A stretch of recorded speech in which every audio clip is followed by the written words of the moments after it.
Hi hello नमस्ते. आजच्या व्हिडिओमध्ये तुम्हा सर्वांचं स्वागत आहे. आज मी तुम्हाला एका क्रीमबद्दलच माहिती सांगणार आहे. ती क्रीम आहे रेटिनल शॉक्स. हो, तर ही क्रीम आहे ज्याच्यामधले कंटेंट मेन आहेत विटॅमिन ए. तर ही क्रीम कोणासाठी उपयोगी होऊ शकते? Open pores, fine lines, wrinkles, melasma आणि जर तुमच्या स्किनवर टॅनिंग झालेलं असेल तर त्या सर्व प्रॉब्लेम्ससाठी हे एकच सोल्युशन असलेली क्रीम आहे. या क्रीममध्ये सगळ्यात जास्त क्वांटिटीमध्ये विटॅमिन एचे घटक असल्यामुळे ही क्रीम अगदी कमी क्वांटिटीमध्ये घ्यायची आहे. म्हणजे अगदी वाटाण्याची साईज, पीस साईज एवढ्याच कमी क्वांटिटीमध्ये ही तुम्हाला संपूर्ण चेहऱ्यावर अप्लाय करायची आहे.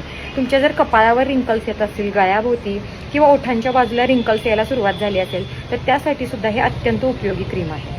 तर हे क्रीम रात्री झोपतानाच लावायचं आहे, दिवसा लावायचं नाही आहे. प्लस हे क्रीम लावणाऱ्या लोकांनी दिवसा घराबाहेर पडताना कंपल्सरी सनस्क्रीन वापरायचं आहे. हे क्रीम लावल्यानंतर तुम्हाला थोडंसं मुंग्या आल्यासारखं किंवा वेगळं सेन्सेशन जाणवू शकतं, तर घाबरायचं नाही. ही क्रीम ॲब्सॉर्ब होईपर्यंत हे होत राहतं. जर तुम्ही सांगितलेल्या क्वांटिटीपेक्षा जास्त क्वांटिटीमध्ये हे क्रीम अप्लाय केलं तर तुमची स्किन लाल होऊ शकते आणि कदाचित स्किनला इजा पोहोचू शकते. त्यामुळे अगदी सांगितलेल्या कमीच क्वांटिटीमध्ये हे क्रीम लावायचं आहे. 25च्या वरच्याच लोकांनी हे वापरायचं आहे. 25पेक्षा कमी असलेल्या लोकांसाठी हे क्रीम नाही आहे. तर ह्या सर्व गोष्टी तुम्ही फॉलो करा. ह्या क्रीमचा रिझल्ट खूप छान आहे. ज्यांना हे क्रीम वापरून बघायचं आहे त्यांनी तुमच्या जवळच्या मेडिकल स्टोअरमध्ये जाऊन हे विकत घेऊ शकता. जर तुम्हाला हे क्रीम कुठेच नाही मिळालं तर तुम्हाला मी कमेंटमध्ये त्या क्रीमची लिंक दिलेली आहे, तुम्ही तिथे जाऊन ते खरेदी करू शकतात.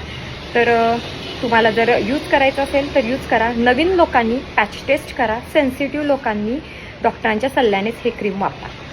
जर मी दिलेली माहिती तुम्हाला आवडली असेल तर लाईक करा. ज्यांना या माहितीची गरज आहे त्यांच्यापर्यंत शेअर करा आणि नवीन क्वेरीजसाठी मला कमेंट करा. थँक्यू.